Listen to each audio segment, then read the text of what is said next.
C'est une histoire symbolique, comme la plupart de celles que je vous raconte, et qui remonte à quelques années. Un jour, il y a assez longtemps, une femme au chômage nommée Huguette, que j'ai croisée au supermarché de la ville et qui attendait sa fille, me raconte que son usine de sous-vêtements va fermer cette fois définitivement, après une énième tentative pour relocaliser la production. En fait, nous n'étions pas vraiment au supermarché, mais dans l'un de ces magasins discount, vous savez, qui fleurissent partout et qui vendent des produits à 2 ou 3 euros, des chaussettes au kilo. Et c'est là que vous vous dites, c'est quand même incroyable qu'en 40 ans, l'Europe en soit arrivée à tuer tout le tissu économique autour d'un village comme Campagnol. Cette femme, il y a 20 ans, elle travaillait ici, dans la vallée. Elle fabriquait des chaussettes et des caleçons qui se vendaient très bien jusqu'à Rotterdam. Et puis les industriels ont pensé que s'ils vendaient des chaussettes aux Chinois, ça ferait quand même beaucoup de chaussettes, parce qu'il y avait beaucoup de Chinois.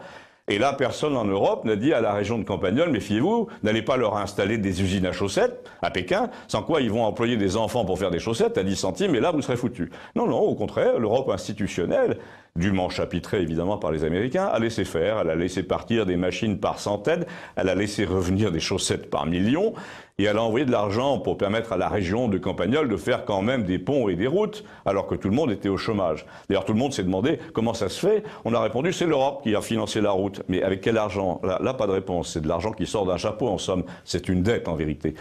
Et 10 ans après, le ministre qui était venu garantir que les slips et les chaussettes continueraient à être produits près de Campagnol est revenu dans la salle des fêtes de la ville voisine, cette fois comme candidat président, hein. C'est-à-dire même pas la queue basse, au contraire. Et là, c'est dommage qu'il n'ait pas eu le temps de passer plus d'une journée chez nous, parce que s'il m'avait suivi, il aurait vu deux choses intéressantes.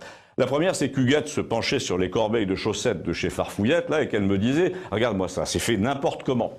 Mais en même temps, elle était dans ce magasin pour acheter des produits pas chers, chinois ou indiens. Vous allez me dire avec quel argent? Mais avec son indemnité de chômage, qui contribuait donc à enrichir les Chinois, lesquels l'avaient envoyé à Pôle emploi et s'en trouvaient, par conséquent, récompensés. Et l'argent de l'indemnité chômage, elle venait d'où? Eh bien, le gouvernement français, qui était un peu juste, a dû l'emprunter sur les marchés financiers. Mais ça, le candidat président ne voulait pas qu'on le dise en réunion publique. Mais surtout, il voulait éviter que quelqu'un dans la salle lui raconte la deuxième chose que j'ai vue, c'est que dans la région de Campagnol, il y avait à l'époque partout des Chinois qui cherchaient des propriétés en vente, figurez-vous. Avec quel argent ils comptaient les payer?